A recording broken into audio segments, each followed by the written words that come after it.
Welcome, gamers, to Basement Arcade Pause Mania, the show where we hit pause, sit back, and just chill. I'm your host, Ben Magna, joined today by my bros, there he is, from the Fake Nerd Podcast, Brandon T. McClure. Wait, this isn't Fake Nerds Watch? No, this isn't Fake Nerds Watch. You're on Basement Arcade Shit, Pause I'm on the wrong show. No, too late now. You're here, you're stuck with us. Too bad. And, of course, Ryan Eliopoulos. Gamers unite. You're a gamer today, Brandon. Who is apparently stuck in the black and white void that is the PS5 showcase logo. Help me, I'm blinged out. I know, you're made out of diamonds, dude. How's it go? How does it feel to be made out of shiny diamonds in forms of shapes? I had something and I totally lost it. It makes me feel like Emma Frost and I love it. There you go. So this is a special Basement Arcade episode because a few days ago at the time of this recording, PlayStation 5 had their showcase where they showed off a whole bunch of trailers and new games coming to the PlayStation 5. And boy, howdy, do we have things to say. Also the PlayStation 4. Also the PlayStation 4, yes. A lot of these games are also coming to the last gen systems, don't forget.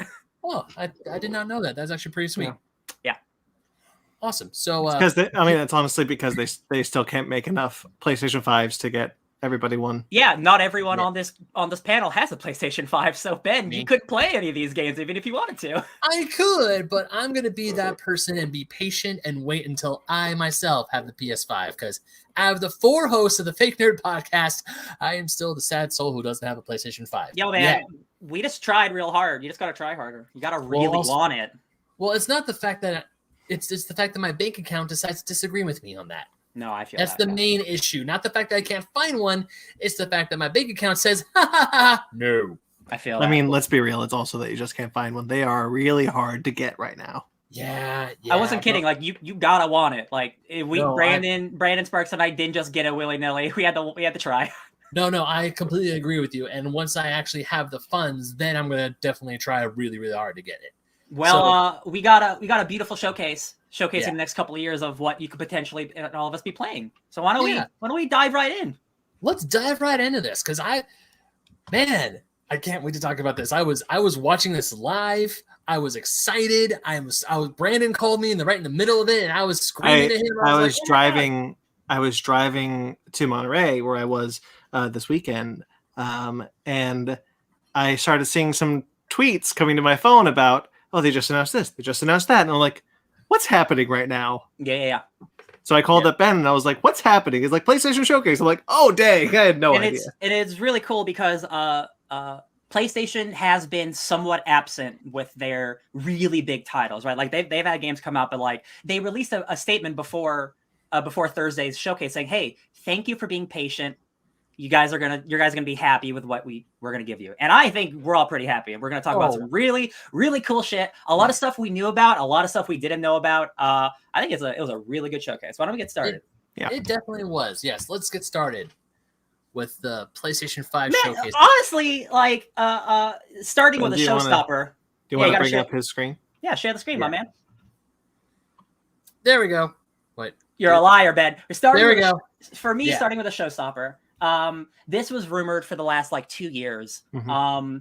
And it's true. We are getting a Knights of the Old Republic full remake. But what's crazy is it's a PlayStation 5 exclusive when it was originally an Xbox exclusive. And it's just funny how money works sometimes, isn't it, you guys? So when I was watching this, right out of I saw the Lucasfilm logo. I'm like, I see Darth Revan because I know who Darth Revan is. I have never played the game. I just know by osmosis. From Episode 9, the Revan Corps. Thank you, Rise of Skywalker. But then when it came out when it said Knights of the Old Republic remake, I'm like, oh, sweet. They're really going hard right out of the gate. And I did not realize how big of a deal this was until I looked on Twitter. So many people were losing their minds about how this is coming to PlayStation and not Xbox. It is coming to PC as well. So it is cool for that. I do believe it has a PlayStation exclusivity window. So it will be coming to Xbox, but not for a year or two. A lot of games do that now. But yeah, guys, especially with Knights of the High Republic, which is happening right now. I was extremely worried that they were just going to let this era die. Because it is Legends, it is old Star Wars history. And even though they did include Revan's name in the newest Star Wars movie, that doesn't really mean anything. Well, there's so much that has happened since Knights of the Old Republic, even in Legends. Yeah. Lucas has always, like George Lucas himself, has always said how much he didn't like the idea that there was a war between the Jedi and the Sith. He hated that idea. For whatever reason, that was just something that he never considered canon. I think he's wrong. I think Lucasfilm right now think he's wrong. Yeah. Because there's also been a long journey to bring Revan into canon by Dave Filoni. Dave Filoni tried to bring Revan and Bane into the Mortis arc. And it just didn't work out. But he was going to do it for Clone Wars, but Lucas had no idea who those characters were. Yeah, because he didn't care. Yeah, he didn't give a shit. So, and I know that's hard for fans to believe that Lucas didn't care about it, but he didn't. He never cared about the expanded universe. So it's really cool that right now, as far as we know, this is going to be an in-canon Knights of the Old Republic. We're going back to that era. And we've heard Lucasfilm has been interested in developing this era for a little while. I know that Kathleen Kennedy stated that she was working on something in this. It could be this game. It could be something else. Yeah, we did. We've heard Knights of the Old Republic being thrown out for a long time, but a lot of us just were like, is that just like hopeful wishing? No, it turns out they're actually doing shit, and it's really great. Yeah. Especially because like the story of this game, like Revan is such an insane character, and like the plot of the game itself and Revan, it is like perfect Star Wars, and like it's I'm really excited for you guys to experience it. I'm really curious if they're going to change the battle system very much. It's going to be, I think, a Final Fantasy VII remake situation, because it is a old school RPG, but in Star Wars. I think they're going to update the combat, make it a little more action oriented. But like, oh baby, I'm 2,000 years in the past. I'm so excited. Yeah, I'm really excited for this. Like Ben, I missed Knights of the Old Republic. I was not playing video games at the time it came out, and I am really excited that I get to finally play this story, or a version of it. They could change it as far as we know. Yeah. I assume the core plot is going to be the same, but like it's all the side stuff that they can do whatever they want with. Brandon, you're going to love this game because like, George is like, what if the Jedi and Sith had a war? Like, it's mostly a politics game. Like the Jedi and Sith fight, but like it's about like who runs the galaxy, and it's really good shit. So like, I can't believe this is real. Let's move on to our next game. Oh my gosh, this one is a little confusing, you guys. Have you ever heard of a game called Parasite Eve? Ben, I'm sure you have. I have not. I have not. You haven't? Okay. No, I haven't heard about this, but this is one of my most hyped games that's coming out for the PS5, to be perfectly honest. The thing is, this is called Project Eve. That's the working title. This looks absolutely nothing like Parasite Eve.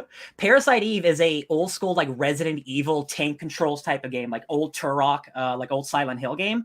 This looks like a revamp, like 100% completely different. It's going super, super hardcore with the action. More like Devil May Cry and like Ninja Gaiden.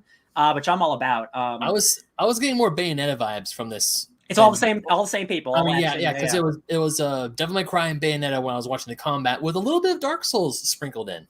Yeah. Good. Oh, I was gonna say one of the things that I think this really showed me, and I'm really into this. I don't know if I'm gonna play it, but one of the things that really struck me is that there is something special about video game creature design that we don't see in a lot of other visual mediums. I'll tell you 100% right now. It's mostly because this is a Japanese game. Japanese video games have the greatest monster designs, like more than movies, more than anything. Like all those games we named, like Bayonetta, Devil May Cry, Ninja Gaiden, they all have wicked demon monster stuff. I was watching this trailer and like, I kind of like, one of the things that I always latch onto is I really like creature designs. I really like original creature designs. Mm-hmm. And sometimes a lot of the time in movies, they're designed by one dude. And so they all look exactly the same.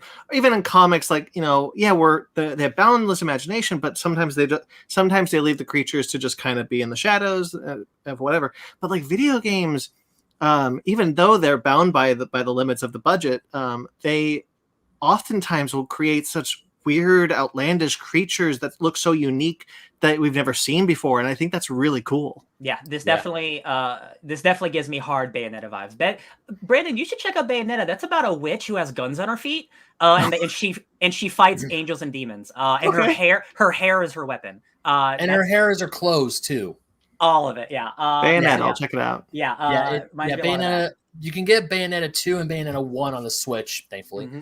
Yeah. But just watching this trailer, I'm like, I can go for some hack and slash. I can go for some like creepy Dark Souls like looking monsters. Like Brandon, the way you were describing how there's so many, these creature designs are so unique in video games. Just go to Dark Souls. Just go to any From Software game, be it Demon Souls, Bloodborne, or Dark Souls, because that's a Japanese-made game, and it is gorgeous and grotesque. I was also comparing it to like Castlevania, which I'm almost going through the animated series right now, and Sweet. I like the creature designs fine, but they're lacking to me. They're not as imaginative as I feel like they should be. Not all of them, but well, I'll tell you, that's because those are taking from the original like 80s games. So like they're kind of taking like a low polygon monsters into what they would look like. So they're not as like vibrant as these things because they're 40-year-old monsters and stuff. Yeah, no, it's not a knock. It's just always amazed at the imagination that just pours out of video games. Yeah. Speaking of imagination, what if we went from sci-fi to fantasy, and Andy Samberg was there along with us? Oh, This is Tiny Tina's Wonderlands. Which is Dungeons and Dragons Borderlands.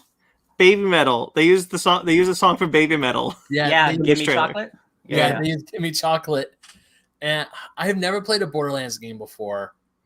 I really want to play this one. Yeah. Borderlands is a really great fun series. Like I am so ready to play this game because I bought Borderlands 3, but I never beat it. But like I'm ready for like a complete scene change. The thing I'm curious about is like it's still like the whole thing about Borderlands. There's billions of like randomly generated guns, but like it's a fantasy world, so like you still have a bunch of guns. There's definitely more melee. I'm definitely curious to see. There's some cool abilities going on in this too, though. I'm definitely curious to see what the melee gun ratio is because like you're in a fantasy world. You're a big orc man, right? Yeah, she did say, she even talks about it in the trailer, Tiny Tina, saying like, why are there guns in this fantasy? Well, why aren't you shooting anything? Try to like squash that criticism. It looks really, really unique, even to Borderlands. Yeah. I love the aesthetic of Borderlands. Like it is very much its own thing. Like what a Borderlands is. Not many games try to steal from it because it's so good. But yeah, this looks like another one. I hope this one's good. We'll check it out when it comes out next year. This is only our second or third look at this game because we've seen footage. I think this is like our second trailer or third trailer. Yeah. So moving on from this one, you guys, this is the one I'm probably most excited for, except for like we have our big games at the end, but this was the biggest surprise for me, I think. And it's a game called Forspoken. All right, so I want to say during the March Square Enix Presents, or way earlier this year, they showed off this game. And it was a very quick little tidbit. It wasn't much because at first I thought this was Stray. I thought this was like a thing for Stray. I was like, wait, I didn't know Square Enix was developing Stray. I thought it was a different. Oh yeah, developer. Stray. I remember Stray. And then this started to kick in, and I'm like, oh, I remember this game. I remember this trailer, and now I'm like, oh, I'm into this. This is a thing. Like, oh yeah, this is a PS5 game, you guys. Like it's hitting almost like the uncanny valley of like the characters look almost too real at times with the fantasy stuff around them. But like this is basically like Avatar, the game. Like you go to a fantasy world, you have a bunch of like elemental powers, and it just looks sick. It looks really, really, really cool. You have a bunch of bracelets on your arm that can talk to you. Yeah, you got the Legend of the Ten Rings right there. This game is written by Gary Whitta, who wrote Rogue One, a Star Wars story, and Amy Hennig, who worked on all the Uncharted games. So this game has huge pedigree behind it. What else? There's also something cool here. Bear McCreary's doing the music for it. So this game I think this is going to be a big hit. I just think it looks wild. It's still kind of far away, but yeah, I think going back to the thing where one of the things that I was really impressed with of watching this whole conference is the imagination on display, really pushing the PlayStation 5 to where it could go. Oh, this is just Attack on Titan happening right here. This looks insane. I saw all this and I'm like, this is unlike anything I've ever seen before. I love what the combat looks like. I love the traversal. I'm really into this aesthetic. Yeah, I think this is a I don't know if we have a date for this one yet. I don't think we do. Oh, look at that! Like, she just gets her ass kicked. And that's how the trailer ends. Oh, we do have a date. Spring Okay. 20. Okay. If I'm being perfectly honest, I don't think it's gonna make that spring 2022 release date, but it probably will come out sometime in 2022. I mean, to be fair, we did see gameplay, which is we did. Which is an indication that it is further along than some other games that we're seeing on this. Yeah. On this trailer. Oh no! Back in March, there was zero gameplay. It was like an announcement trailer, and I'm thinking, okay, we're probably gonna see this game in maybe 3 or 4 years. I'm wrong. We're seeing this next year. I'm definitely. It'll be out before next year. Next up, man, it's gonna complete the trilogy of Left 4 Dead games coming out in a matter of a couple of months. We got questions. We got Back 4 Blood, we got Aliens Fireteam Elite, and now we got Rainbow Six Extraction. So real quick, Brandon, Rainbow Six, God, what's it called, Ben? Squads, Rainbow Six. It's the multiplayer shooter game. I played it all the time. I forgot the name of it. Anyway, I never played any Rainbow Six. Rainbow Six Siege. There you go. It's a multiplayer only game. That is the basis for this game, and this is now a Left 4 Dead style game where you're fighting aliens and stuff. Go ahead, Brandon. Well, I had some questions. I've not played Tom Clancy games. I think I've only ever played one game that had Tom Clancy's name on it. Sure. So I'm not as familiar with his style. This is not based off anything Tom Clancy. I did not think that Tom Clancy ever put anything to his name that was science fiction. Well, one, he's dead, so he can't do that anyway. Well, I know, but like it's not. But like he's a brand. He's a brand. He's had a ghostwriter for everything. Yeah, it's basically John Madden's football. Like he just puts his name on whatever. Mm-hmm. It's mostly the Tom Clancy name in video games. It signifies that it's tactical and it's more like quote unquote realistic than like a Halo. Because this game, like you can tell, like you're leaning around corners. It's very tactical. Like you break down walls and stuff. I'm definitely gonna check this out. What I was interested in is this is a departure from Rainbow Six, right? Because Rainbow Six has not done aliens before. No, this is definitely they've definitely done like future warfare, but this is the first time they've ever gone like cosmic. Right, this is like an alien threat. This would be like the equivalent of Call of Duty going to like Mars. Yeah, well, I mean, Call of Duty fighting Martians. Yeah, they've had zombies and aliens for like a decade though. But yeah, this is something new for the series. I'm really excited for it because again, like I'm a big fan of those Left 4 Dead type games. But to be honest, all those games they're very you point and shoot. Like there's not a lot of tactics, unless you're on higher difficulties. This one, like you have to have a squad. You have to like look around corners. Like I'm into that kind of shit. So like doing that with monsters, I'm all about it. And this game right here that we're watching right now, a lot of people were hoping it's gonna happen, and it happened. Well, with the success of Control, which was like one of my favorite games ever made, Alan Wake is in that game. He's in one of the DLCs. And this is all part of the Remedy universe, Remedy, the video game developer. And so like Alan Wake is getting a remastered, one of their most beloved games. Remedy is currently working on a multiplayer-centric Remedy universe game. That's probably going to be a Left 4 Dead type game. So they're bringing Alan Wake back up. Like, hey, guys, remember Alan Wake? I was like, hell yeah, I do. Alan Wake's a great survival horror game where you have to shine a flashlight on the monsters to like break down their barrier, then you can shoot them. The most Twin Peaks inspired game of all time. Maybe that's why I like it so much. Terrific, good stuff. Ben, you're gonna have to play it for Basement Arcade. I'm sorry. For Spooky Arcade. Spooky Basement Arcade, yeah. Hey guys, I've heard of this game before. Oh yeah. I'll be honest, I skipped this. No, it's fine. Hey guys, a lot of people are mad that Grand Theft Auto keeps making money. Don't buy it.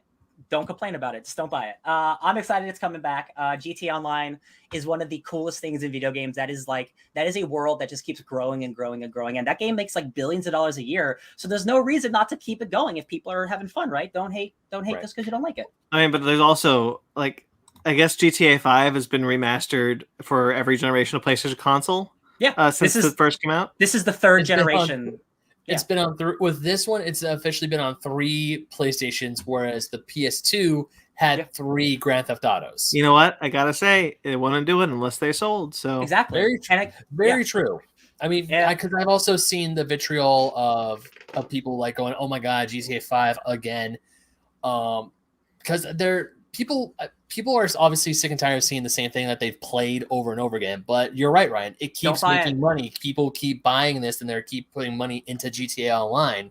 So that's why it's like, yeah, we're doing GTA 5 on the PS5 because you guys keep buying it. And also, like, GTA 5 is one of the greatest games ever made. So, like, having the story be in PS5 quality, like, that's not a bad thing. That's never going to be a bad thing if you ever want to pop that back in. No, it's not a bad thing. The GTA franchise is not one that I like. I've only played one of their games. I think it was San Andreas.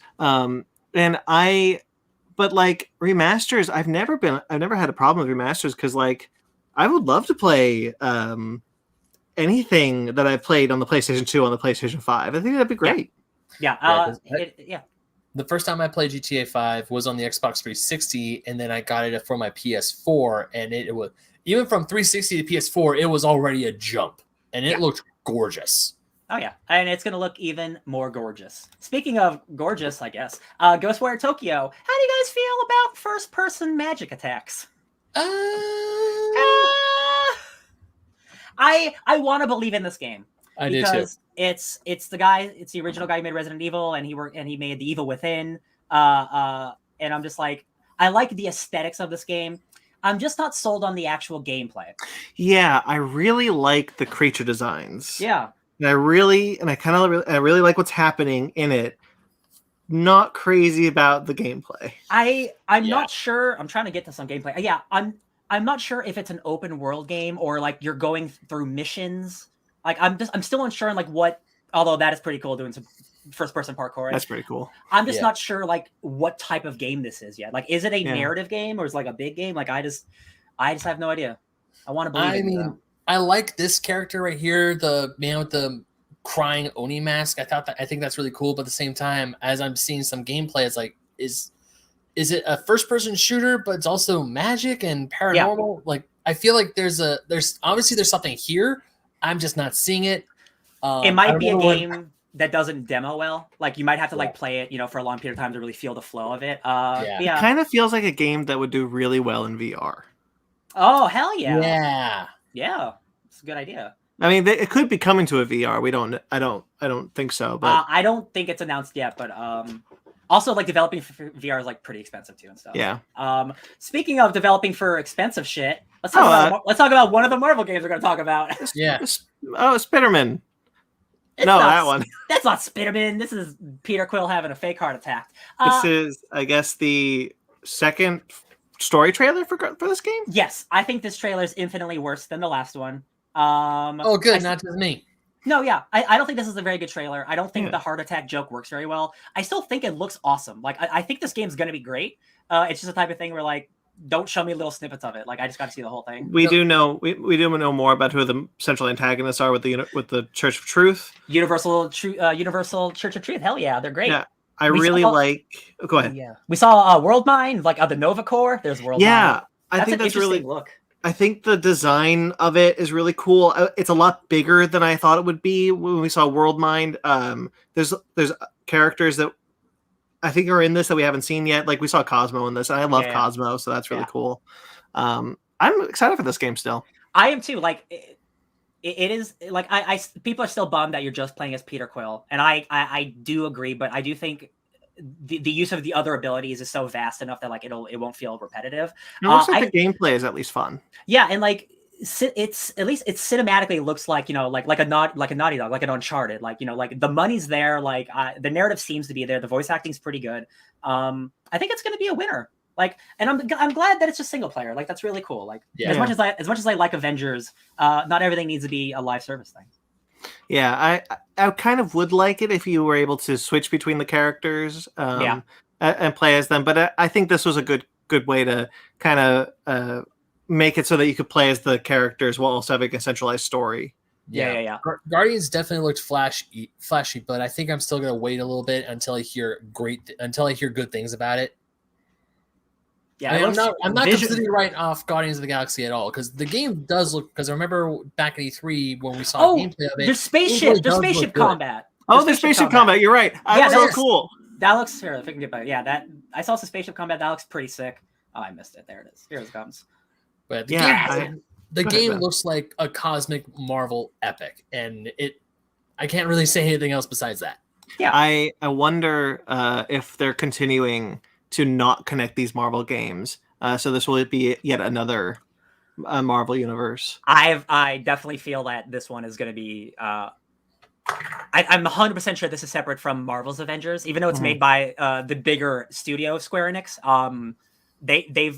The stuff that I've seen doesn't line up. Not that it has to, but not like the other stuff we'll be talking about later. Well, Square's publishing it. Eidos Montreal is developing it. Yeah. It is kind of a bummer that we're sitting in a place where we don't have a Marvel video game universe. Well, it's Marvel's Avengers, and every 2 months we get a new character and a new 6-hour storyline. Oh, of course. I'm not saying that's. It does exist. It does. But it is kind of a bummer that they because Spider-Man initially has an Easter egg for the Avengers video game. Yeah. And then they said, we're not going to connect them. I do think that's kind of a. Look, I'm not torn off about it, but it is kind of a bit where I'm kind of like, that would have been cool if we had a interconnected video game universe for Marvel characters. Yeah. Well, give it a couple years, and with who we're talking about next. And the next couple. This one's for me. Vampire the Masquerade Bloodhound. I'm a big fan of Vampire the Masquerade. It's an RPG system, kind of like D&D, but also has a bunch of really cool RPG games. This is a battle royale, and I've seen some gameplay of it. Doesn't look great, you guys. I think the premise is really cool. Being a vampire, having to like become a greater vampire to take on other vampires. But I've seen some gameplay, and it doesn't look great. Maybe if it's free to play, I'll check it out. But vampires are cool. And it's only PS5. It said. There we go. Yeah, I saw this and I'm like, I have no idea what the heck is going on. So for me, it's like, no. It's a Bloodhound fan. Haven't we seen the trailer for this game before? So, not this game. There is a Vampire the Masquerade Bloodlines 2 game that got delayed. That is a separate game. Yeah, that is the more traditional RPG. This is the multiplayer game. Deathloop. We've talked about this game for I feel like 2 effing years, but it's finally coming out. A lot of I feel every time there's a big video game thing, something new from Deathloop is coming out. We're seeing more. I still want to play this game. I love the premise of it. Now it's just like, when do you get? When's it coming out again? October, I think. September. Oh my God, it's out! It's out in 2 days. It's out 2 days. It comes out in 2 days. I am despite the over marketing of this game, I am extremely excited for it. The developers of this made Dishonored and Prey, and those are extremely fun, like open world stealth games. This is basically Hitman Groundhog Day, where even though you die, like you keep your experience and you just like you redo the levels, and like it just seems like a really cool experience. I get to play it in 2 days. That's amazing. Yeah, there's not a lot I can say about the game that I haven't already. No, exactly. Yeah, it's an oldie. This is interesting and weird. You guys know the band Radiohead? I'm aware of them. Okay, when you said Radiohead, I'm thinking, I was like, wait, like the band? Yes, the band. He did say the band Radiohead. I did say Radiohead. Because when I'm talking about when I first saw this trailer and it said Radiohead, I'm like, they're not talking about the band, are they? So and then it was like, hey, the band is doing a thing. I'm like, the band, what? Yeah, Kid A is one of their most beloved albums.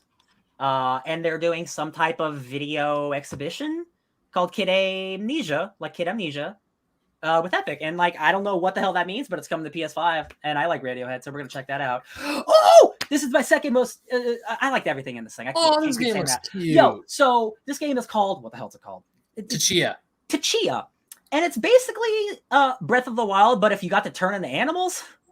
Yeah, I saw it. It looks really charming. You like turn into a seagull and a crab, and like you have to become certain animals to unlock certain things, almost like a Metroidvania. I just think it looks really gorgeous, and it looks like a really wholesome, just fun game to chill out and just become a dog, right? Just be a dog.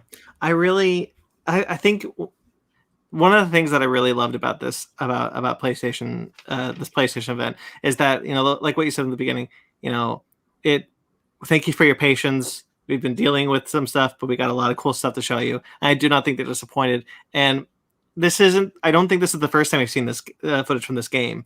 But I was way more into it this time around, because I think the aesthetic of it is more on display. Kind of what the gameplay looks like is more on display. And it looks like just a game that you can just put on and have a good time. Yeah. It's like a, not carefree, like what's the word I'm thinking of? Like whimsical? Stress-free. Stress-free. Like a game where you can just like, yo, I'm gonna become a crab and just like walk around and like unlock some chests. Like it doesn't seem like there's a lot of stress. It just seems like a good old time. Yeah, this is definitely it seems like it's a relaxing game, a game that you can easily just throw on and play for a few hours and just have a good old time doing it. I mean, it looks like there's some like action packed scenes, but you know what it is? It's wholesome. It's not, you don't have like a bunch of guns. There's not a whole lot of violence. If there is, it's cartoon fun violence. You know what it looks like? It looks like a Disney movie. Yeah. There you go. I It did looks get like a Moana Disney movie. vibes. I was definitely getting Moana vibes from this game. Speaking of vibes, Oh man, was the vibe with Nathan Drake? We this has been, we knew about this for a long time. It just finally got announced. They did that Uncharted trilogy remaster, and I'm like, you missed a couple. Here they are. Yeah, for PS5 and PC. Ooh, this is huge, guys. PC, like PlayStation is starting to get on the PC market. That's crazy. Like, that's crazy. I really like Uncharted 4.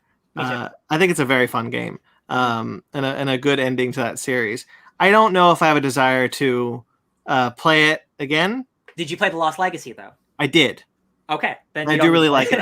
I like that they're paired together. I like that they're going to be collected together. I'm really happy to see that. Because it's weird that they're not anyway. Yeah. But this game already looked way better than like Uncharted 1 did. So the graphical leap won't be as much as that previous trilogy. So like, it will look better, but it's not going to look that much better. Like, I played those games, you know. If you haven't played them, then they're there for you. It's a good place if you've played the first 3 and you've been waiting for some reason to play 4. This is not a bad place to jump in. I will always remember this. The first time I saw this in this trailer, when you can jump and then punch someone as you're coming down. I love that so much. That's just really cool shit.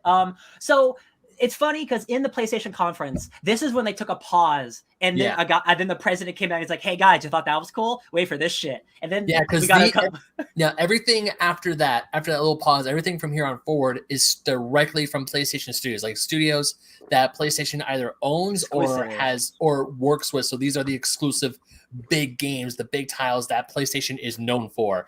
Case in point, Insomniac. So when this started, God, I'm never going to get that Jack and Daxter, am I? Never. I thought it was Spider-Man again, to be perfectly honest.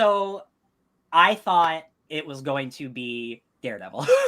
Because I thought sticking with New York, I see a crowded bar, but then I see this and I'm like, that doesn't look like Matt Murdock. That's Wolverine. Like, I'm thinking it's like, oh, they're not doing Wolverine, are they? But also in the background, they're at the Princess Bar in Madripoor. So and then you get some Sticky Snicks. This is crazy. So this is not the Spider-Man team. This is the Ratchet and Clank team. So Wolverine is not going to be a big open world game. Also, I wouldn't want it to. Wolverine's not that type of character. But if you want to make it like a level based like action adventure and make it look as good as you possibly could, like I am ready for it. I know we're all fans of X-Men Origins Wolverine here. That's true. I think that game is really good. It's a good one. Give me a super like high res version of that. They got the guy who worked on The Last of Us 2's blood systems to work on this game.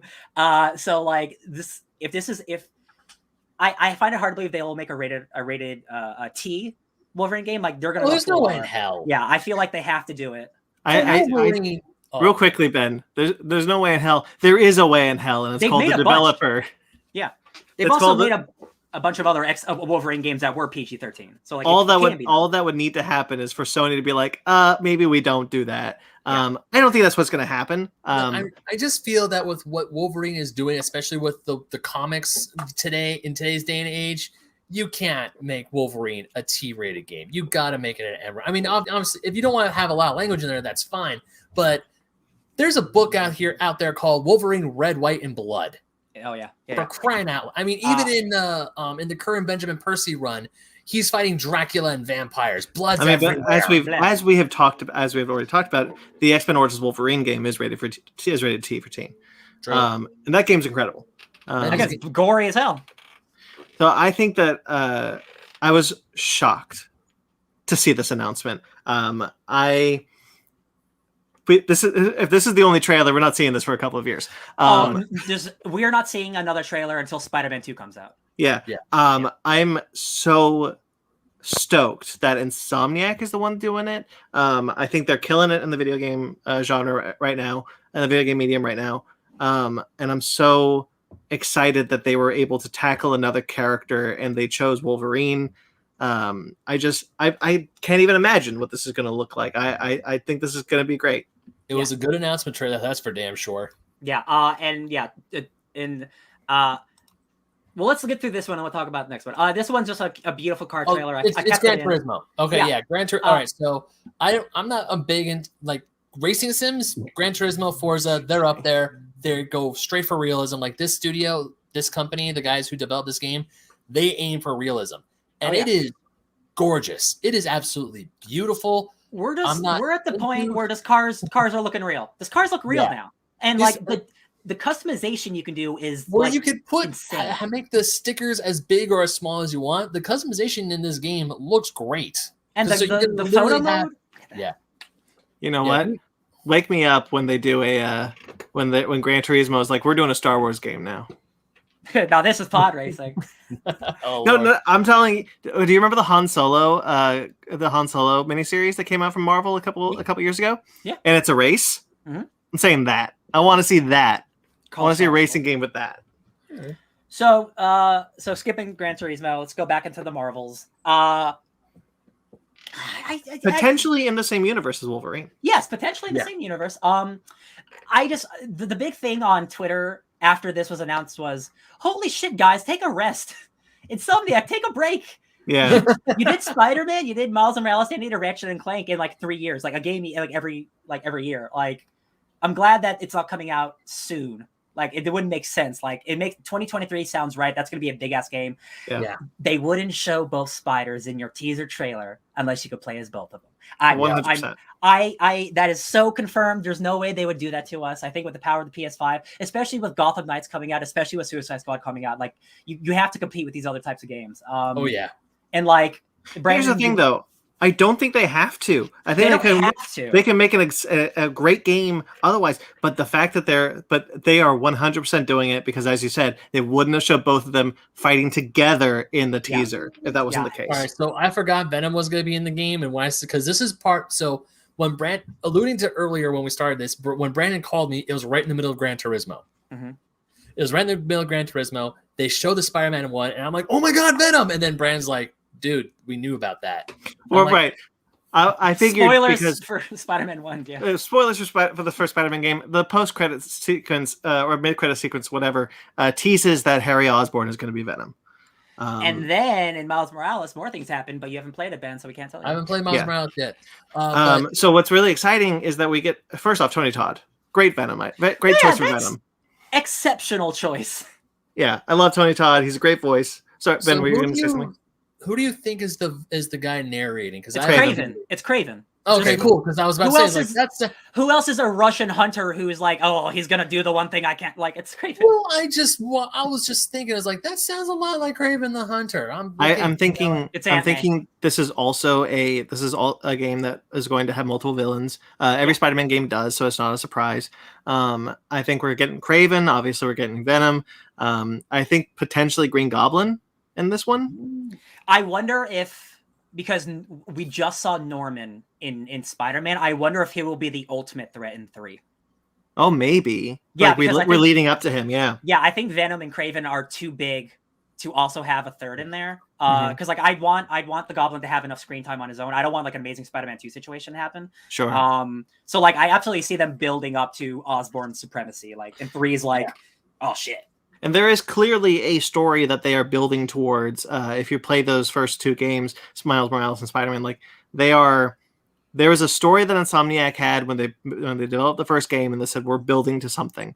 And I'm so happy that first game is such a success that they can just go bigger and badder with this one. The combat of that first game is incredible.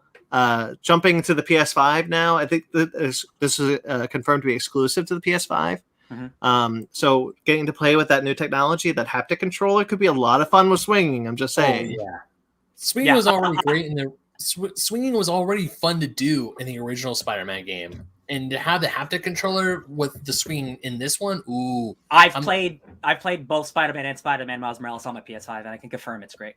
Yeah, I'm going to put in Miles Morales this week. I'm very excited because this got me really hyped up. Yeah. I've already played Miles Morales on the PS4, so now I get to play it on the PS5. I'm excited. Same. So yeah. When like that game already looked good on your PS4, but like when you see it on PS5, you're like, oh hell yeah. I am so thankful that they didn't do 2022 because like it would have gotten pushed. Oh, you know, Lord. like you don't fake it out. Like take the time you need, because like when this game comes out, it's gonna be as good as the first one, right? Like Sony Studios has a way, like their quality control. They're A24 of video games right now. Everything they put out, blockbusters. Speaking of blockbusters, yeah, I'm really just kind of at a place where Spider-Man 2, and the fact that it's called Spider-Man 2 also, like, yeah, this is the next game. Yeah, there's no subtitle. I'm so stoked. There's no subtitle, and when we saw 2023, I'm like, I can wait. That's fine. There's another game we're going to talk about that I think should have done the same thing. Yeah, it's our final game. The one I started freaking the frack out about when I was on the phone with you, Brandon. I didn't expect this to have gameplay trailer. Neither did I. I didn't expect a 3-minute trailer. So this game is definitely further along than I think we thought. But it needs to be a little bit longer because it still hasn't been that long. It wasn't coming out this year. Yeah, it definitely wasn't coming out this year. This game comes out like in a year. Yeah.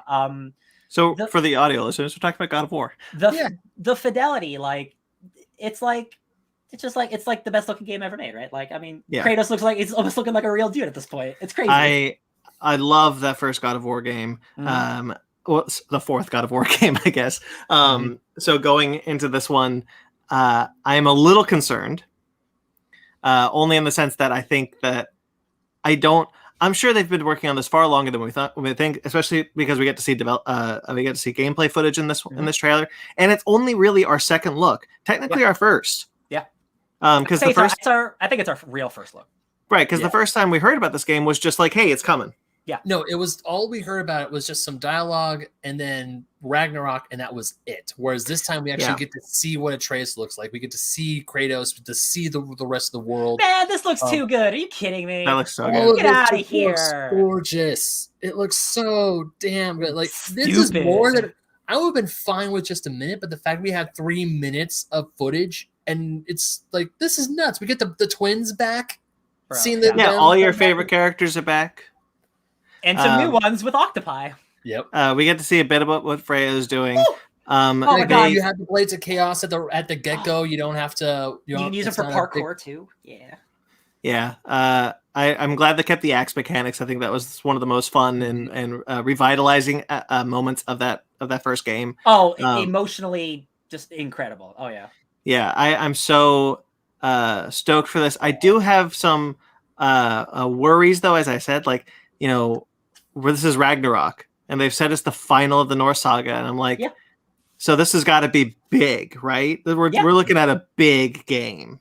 Yeah, I have a feeling. So this is also coming out on PS4. That's where I'm kind of like, So how big is this game? So it can still be big. It's just it's not going to be what it could be, and I think they realized that the runway they had left of this story, they either have to tell it in like a bunch of games or in one game, right? Like, I think like we are in the next generation now, and they're still not developing for the next generation, right? Yeah. I think like they wanted to tell this story on this graphics or whatever. So the next story is in Egypt, and it's fully PS5. Yeah. Sparks isn't here. He unfortunately. I did. By the way, that girl is called in Norse mythology the mother of monsters. Yeah, we know who she is, and I don't want to. Maybe they shouldn't have revealed it, so I'm not going to tell you. But she's a really important character. She's a hugely important character. Yeah, I won't say for Ben, but like it's weird that they're just spoiling who she is. But whatever. Well, I mean, Ben, you played you played God of War, right? Well, of course, you guys. I'm not going to spoil who the girl is, but as you know, the Atreus is Loki. Yeah. And in Greek mythology, in Norse mythology. Loki is the reason why Fimbulwinter starts. It's just like in the game. So the first game is a pretty accurate retelling of the lead up to Ragnarok, with the exception of the Greek god of war is involved. Yeah. So you go into this one, and we're doing a lot of that, but you know, I'm just wondering, like, would the next one? So there's apparently canon comics by Cory Barlog, and he goes to Egypt, and so he went to Egypt. He went to Norse by way of Egypt. Yeah, Kratos did. So it'd be interesting to see if they're like, you know what, we will do the Egypt saga, or maybe we go to a different mythology. Yeah. I'd be curious to know what mythology that would be. I personally, I hope, however this ends, whether it's a trilogy, quadrilogy, we were playing these games for 10 years, I hope it ends back in Greek mythology. Yeah. I hope it goes back to the origins, and I hope I want to get a God of War game. That is what it originally was. Like, I want to get that 2004 God of War game, but in 2025 or something, right? Like, I think there's an eventual way to build up. I have to challenge my past in some way. And he has to go through all the other mythologies to get there. But I think it would be a missed opportunity not to do God of War in the God of War style. You know what I mean? Sure. Yeah, we're looking at, so Tyr is alive in this. That's so crazy. I love it. It's so great. Tyr is an interesting God of War. They allude in the first game to a lot of things leading into this game, but one of the things is that Kratos is probably on the same path that Tyr was. If you do some of the ancillary stuff, you see that Tyr goes to other mythologies. He's a more peaceful God of War. He's looking at other mythologies and learning from different cultures. And it looks like Kratos, and it's alluded to that Kratos is on that same path. And they need his help to maybe stop an Asgardian war, which is pretty sweet. Like Tyr. Well, I mean, that's what Ragnarok is. It's a war. Yeah, like Tyr's whole thing when he was God of War in 2018's game was, and also in Norse mythology, he wasn't the one who sought out conflict like someone we know, aka Ares. Ares is like, yeah, keep fighting, let's go to war. Whereas he was like, let's not. Let's hash it out. Yeah. I think that there's a lot of parallels to Tyr's story in Kratos, and obviously, Loki has a very big role to play in Ragnarok. And I like that Atreus is kind of being like, I need to know what that role is, because if I'm Loki, like he knows at this point that he's Loki, that the fabled Loki. There's some crazy stuff in Norse mythology. I tweeted this, but like Jormungandr is Loki's son, who in Ragnarok has a fight with Thor so epic and so bombastic that it rips open, that it breaks the world tree and sends Jormungandr back in time to the beginning of Norse mythology. That's definitely happening in this game. Look, I don't think it is, but wild if it does. Oh man, it's gotta. If this is the end of the Norse stuff, they gotta do the big thing. Right, exactly. That's what I'm saying. Because in the first game, Jormungandr recognizes Atreus, meaning he's already gone through Ragnarok. Mm-hmm. It's a loop. Yeah. Oh, man. Yeah, there's some crazy stuff that they could do in this game. But the thing is, because we don't know, I don't know what the development time on this game is. They could have started working on this before even the first game was finished. But I'm a little concerned that it's not going to be as big as it probably should be for the end of the Norse saga. I definitely feel you on that. Generally with huge games like this, God of War didn't have like story DLC, so they were working on the game until it was done, and then they start the next one. The difference is they have the foundation, and because again they're not just working on PS5, they're working on PS4. That foundation is there, so half the work's already done. Sure. It's just doing new animations, new creatures, new stuff like that. It's the foundation's there, so the timeline of it coming out and being a big game, it works because it will be 5 years. Yeah, that's true. That's a long time. That's a long ass time. There wasn't and Corey Barlog. Sorry, go ahead. I was gonna say there wasn't a release date at the end of this trailer either, because when Ragnarok was announced, it said 2022. All four of us, Sparks included, who's 2021. Oh, 2021. No, it was supposed to come out in a couple of months. Yeah, every single one of us is like, no, you're not. That's cute. And we finally get this trailer, so I'm like, at this point, with as much as we saw, I bet this is a late next year game, in a year, 10 months from now, or 13 months from now, right? Because they want something for 2022, then they'll have Spider-Man for 2023, they'll have Wolverine for 2024. I can see next year's E3, or E3 time, around there, because because PlayStation is going to have their own little thing for the week or so after E3 or this. Obviously, this God of War is going to be the big ones. It's going to have the release date. It's going to have more gameplay footage. We're probably going to see how the skill tree or whatever's good. We're going to see a little more nuances of the game, maybe a little more story. One of the big things I'm actually really excited for, I found this out on Twitter, is an actor from a show I really like, Ryan Hurst. He played Opie in the show Sons of Anarchy. Yeah. He plays Thor. in this show or in this game. Dude. And I am really excited because I really like that actor, and I cannot wait to see how. guy. I cannot wait to see him. I love Big Thor. Can I tell you? I love the design of Thor. Thor's great. Oh man! Can I tell you, Ben, real quickly, who is playing Odin? Who's playing Odin? Do you remember the Lost World, Jurassic Park? Yeah. Okay, you've seen that. Remember Eddie, who gets ripped in half by 2 T-Rexes trying to save the caravan from falling off the cliff? I'm Him? looking it up. That's Odin. Oh shit! Oh, it's that guy. It's that guy. That guy's a good actor, though. He's a great actor. Yeah. He's on West Wing. He's fantastic. And when I heard that, I was like, hey, the guy who played Balder played Charles Manson in Mindhunter. So like any actor could do anything. Like it's all. No, I'm just saying. I just think it's awesome. Yeah, I think he's a great actor. His voice does not scream Odin to me at first, but I'm so into that idea. It's cool because like they're doing like different interpretations of like the Norse mythology gods, and like this is a more true representation than like a Chris Hemsworth, right? So like, so hold up, like put a pin on that because there is something I need to say about that because a lot of people were on Twitter. Well, luckily none of the people I were following, they were actually saying it's like, yo, and if you like read Norse mythology, that's Thor does not look like Chris Hemsworth. Because I guess some people were like, how come he has a beer gut? Why do we have fat Thor? He looks like Thor at the end of that Avengers movie. And good. It's like, who guys, also kicked ass if you didn't. Yeah, but at the it. same time, yeah, true. But at the same time, it's like, yeah, guys, Norse gods looked different, and also if you look at the world's strongest man, they have big bellies. Yeah, it's not a different type of. It's not chiseled 6-pack abs. They have muscle. The thing is, it goes back to kind of the idea that Wonder Woman's strength comes from magic and not necessarily her physical prowess. It's the same thing. Like these are gods. These are their strength does not come from their physicality. It does not come from muscles. They come from the fact that they're gods. Absolutely. And Thor in mythology eats and indulges a lot. So and he doesn't need to work out because he's a god. So of course he would have a belly. Who's he trying to impress? Right, exactly. You know, it's like Frieza.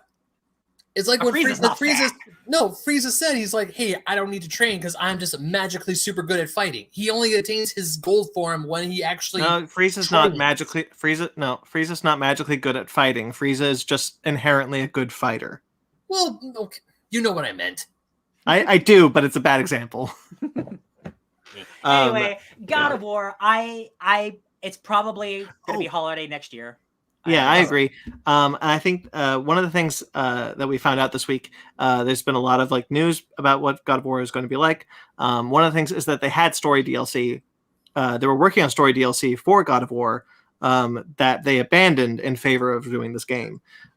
So it looks like that just kind of helped them move this game further along. Yeah, absolutely. Yeah. Like that would have been like 6 months for the first game instead of now they just add that to this game. Like that's Actually, that's one of the reasons why I love God of War, 2018 God of War so much, because I was expecting, like when I went to and bought the game there and there's like pre-order bonuses, it was just cosmetic stuff. There wasn't a whole bunch of like hoopla. There wasn't like extra challenges or anything like that. Hoopla!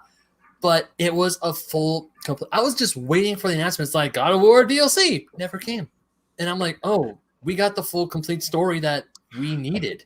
Here's the thing, though. I don't mind story DLC. I talked about how much I like Arkham City's story DLC with Harley Quinn because it's just a game. It's just a sequel to the game. You know, Miles Morales and Thief's End were also meant to be story DLC, but they ended up being so big that they made them their own. They separated them. I don't mind that sort of thing. It's the kind of stuff that like. It's the Catwoman DLC in Arkham City that I don't really like. Like, you don't get the full story unless you get this. Yeah, that one is shitty because it punishes you for not spending more money. That one's bad. But I don't mind, like, you wanna tell a smaller story after the game? Yeah, okay. I'll give me a DLC. I don't mind. Yeah, like Spider-Man does that. Like the Last of Us does that. Uncharted does that. They all do. Yeah. Well, Spider-Man, I'll give a pass because I haven't played the Spider-Man DLC. Obviously, I'm once again waiting to get my PS. It's fine. Yeah. But at the same time, it wasn't like the ending of Spider-Man and the ending to God of War were like the endings to their stories. Whereas the DLC I heard for Spider-Man, it helps extenuate that story a little bit, which And I was kind of bummed because I actually did want to play the Black Cat story because I heard that it's fun.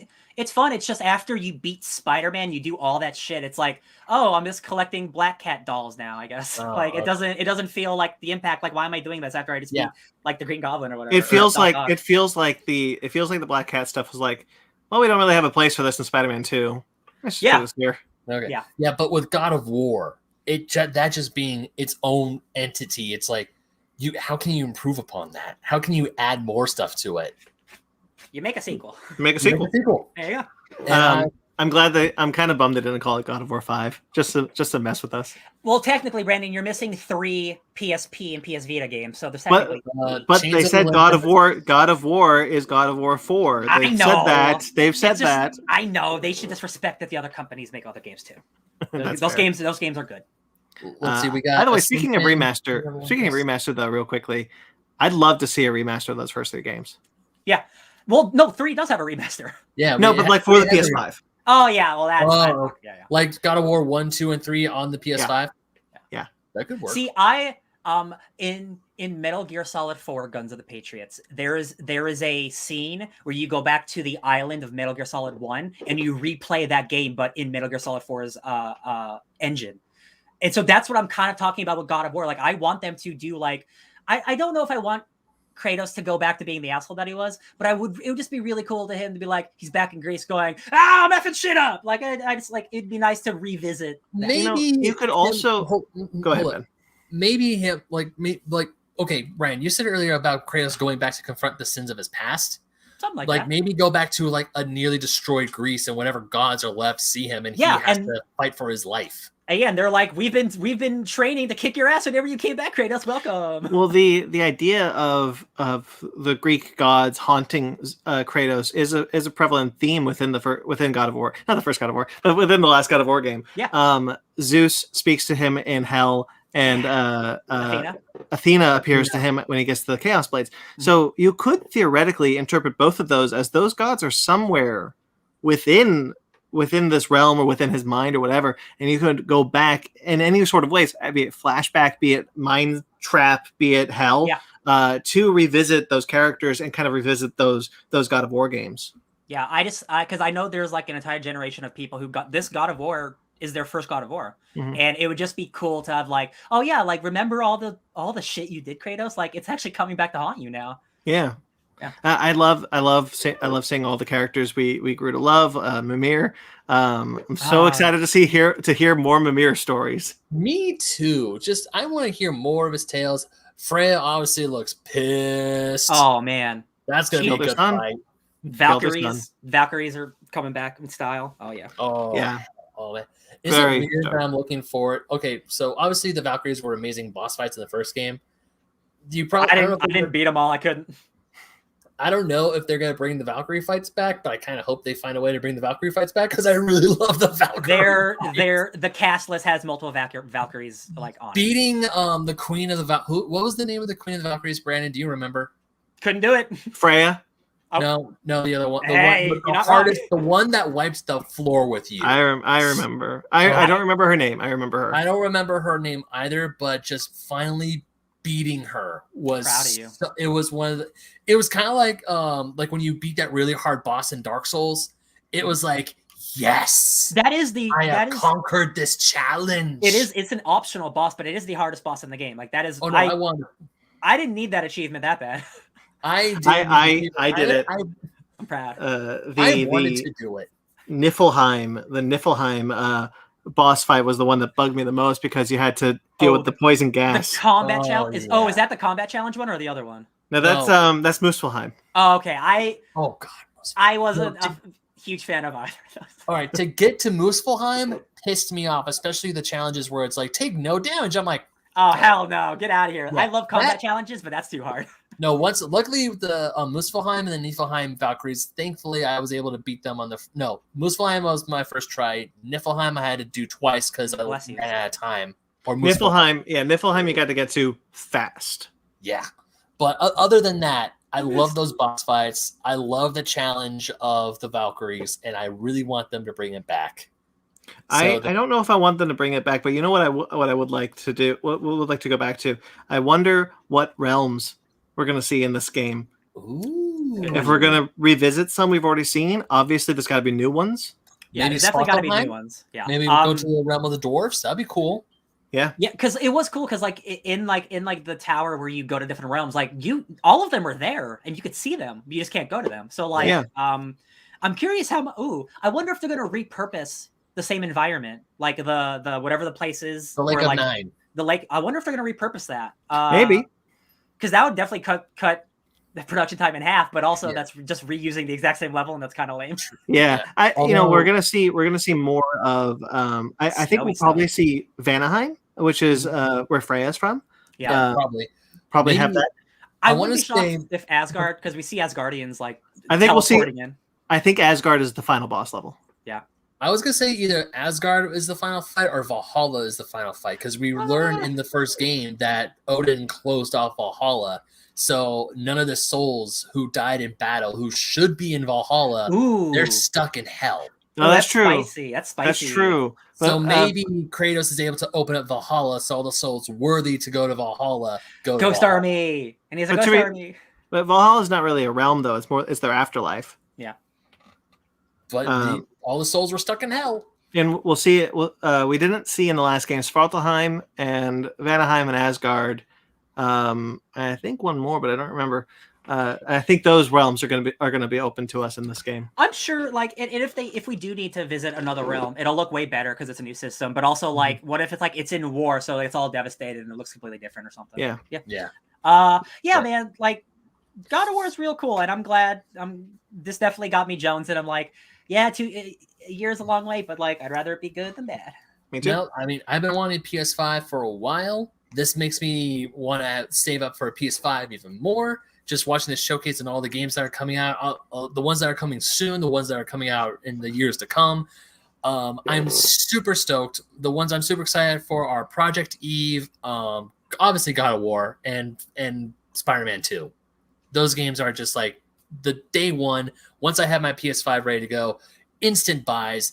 If I can get Steelbooks, I'm going to get the Steelbooks. It's like no qualms. I'm going to enjoy putting as many hours into those games as humanly possible. That's a good question, actually, that I stumbled into. Ryan, what are your most anticipated of the showcase? Deathloop, because it comes out in 2 days, and all these other games aren't coming out for a year or two. Honestly, it's Deathloop because like I've been interested in that game for so long, and I've just seen it so much. I'm like, just let me have it, and the reviews are coming out, and they're really good. So like the game that I'm actually gonna be able to play in 48 hours is Deathloop. But Tachia, the game where you turn into animals, that game's really cute. Like obviously Spider-Man looks great. Deathloop. I'm so excited to finally play it. I am a blockbuster shill, so it's definitely KOTOR, Spider-Man, God of War, and Wolverine. Guardians of the Galaxy, I'm tepid on, but I'm probably still gonna play. I have a feeling that it's going to be really good. It's just like you can't just like cut out a 2-minute scene because like it's not fully representative of what it is. I'm sure it's going to be good. I think so. But yeah, I forgot about Knights of the Old Republic, and I'm like, you know what? I haven't dove into Knights of the Old Republic. I think I started. A friend of mine let me play the MMO that was out for a while. She, like, let me start my path as a light side Jedi for a bit. And I'm like, you know what? I want to play that. I'm looking forward to Knights of the Old Republic. I can't wait to see gameplay for that. But once again, that's not coming out for a while. But make it great. I will be happy it's great. Yeah, I honestly, that game's probably not coming out till 2023. If this was the first tease we got for it, like I don't mind waiting. It just, man, we've heard this rumor for so long, and it's so cool that it's true because like KOTOR is just so beloved. And like if it's gonna, what? Sir, you know what's great? EA's not working on it. Hell yeah! Praise be! Because EA no longer has an exclusive license for Star Wars. Thank God. Praise be Lucasfilm Games. You're not giving the evil corporation that is Electronic Arts this game. Thank you. I mean, we'll probably still not to disparage. Yeah, Fallen Order and Battlefront 2 that did become a good game after a while. It became a good game, but it had trials. The developers behind those games are not at fault for the shitty business decisions that EA. Oh no, I'm blaming like the heads at EA. I'm not blaming the developers. The developers did all they could. Developers are safe. One of the things that brings safe from Ben's wrath. There's a thing of Star Wars that always kind of bugs me is that how few Star Wars games we've gotten. I am surprised that we've heard about KOTOR before we heard about Fallen Order 2. It's been in development longer. Yeah. Yeah, because Fallen Order came out 2019. So like this game, 2018. This game's probably been in development longer. 2018, really, for Fallen Order? Or 2019? I don't know. I thought it was 2019. I don't know. Anyway, this game's been in development longer than 2 years. Yeah, I think it's I was surprised at that, and I'm really glad to see this is probably. I think this is the first game, not the first Star Wars game, not by EA in like 6 years. That's been, the first one that's actually announced. Yeah.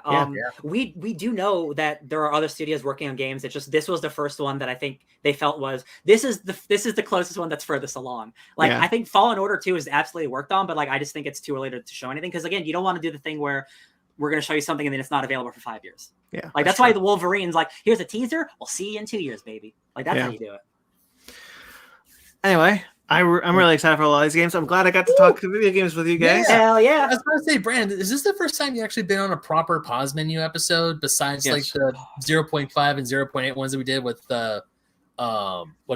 Spider-Man? Ooh. Yes. This is the first proper pause menu I've had that isn't Spider-Man review or God of War review. Proper review. All right. Well, I'm glad. Welcome to pause menu, dude. I've been trying to get you on. I'm glad you're able to do this. I haven't been trying very hard. Well, I'm kidding. He's got a little hair sticking out of his. Oh no! Really does? Oh my god, he does. A little bit of hair. Oh, it's too hard, you guys. That's what she said. Okay. Oh, still there. It's okay. Do you want look, they're on the head. They're on the O. Do you want me to get us out of here, Ben? You're actually. You know what? No, it's my show. Let me try it. Let me see. Okay. How about you grade me on how well I do this? All right. So, anyways. As I said earlier, all three of us, myself, Brandon, and Ryan, we are 3 of the 4 hosts of the Fake Nerd podcast, our mothership show. And you can catch us live on Sundays, right here on StreamYard on YouTube. We record our podcast live. And I want to say our next episode is coming up. We're going to be talking about Y the Last Man. Correct, Brandon? Yes. Yep. We're going to be talking about Y the Last Man. And there's comparing the first graphic novel to the first episode. Yes, exactly. So, and also there's a lot of other great shows here on the Fake Nerd Podcast YouTube channel. We have Fake Nerds Watch, where we're going through Marvel's What If. Hey guys, what if we talk about what if? What if you watch that show?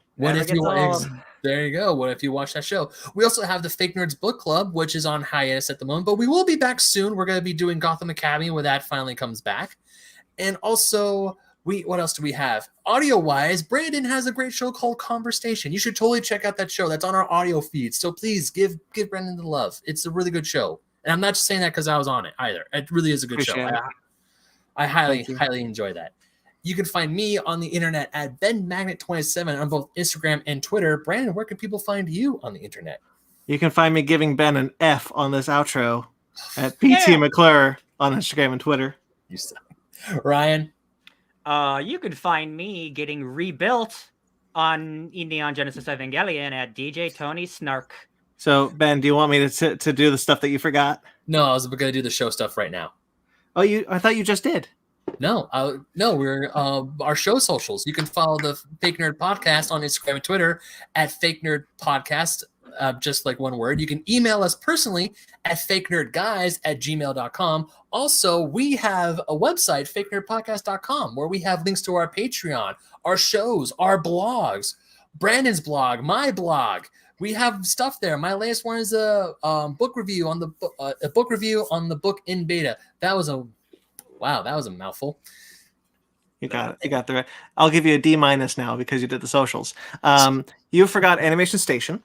I did forget Animation Station. Sparks' show on Animation. Animation Station is another show you can find on this channel. The latest episode of that is coming soon. This week, in fact, where Sparks and I get together and talk about Adventure Time Distant Lands Obsidian, which is the second Adventure Time Distant Lands special. We recorded that earlier this weekend, and I'm very excited that you guys can finally hear that one.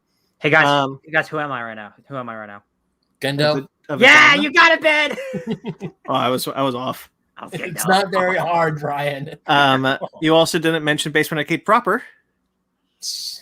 Basement Arcade Proper is our video game show. Is a video game Let's Play show. Check that one out. You can check out our back catalog. New episodes are coming soon. Mm-hmm. And of course, back episodes of Basement Arcade Pause Menu. That's there. And you also forgot my Fake Nerds Watch series, which I am doing with Downright Nerdy and Just a Little Podcast, where we talk about Star Trek Lower Decks. A new episode is coming soon, where we are also going to be talking about Star Trek Day and all the announcements that came from there. So stay tuned for that. All those can be found with another thing that Ben forgot, which is like this video and subscribe to this channel. Wait, I forgot. You guys forgot about me. Ryan Eliopoulos, what are you doing? Nothing. It looks like the O's your mouth. It does. All we need is your eyes in the O and be like, oh.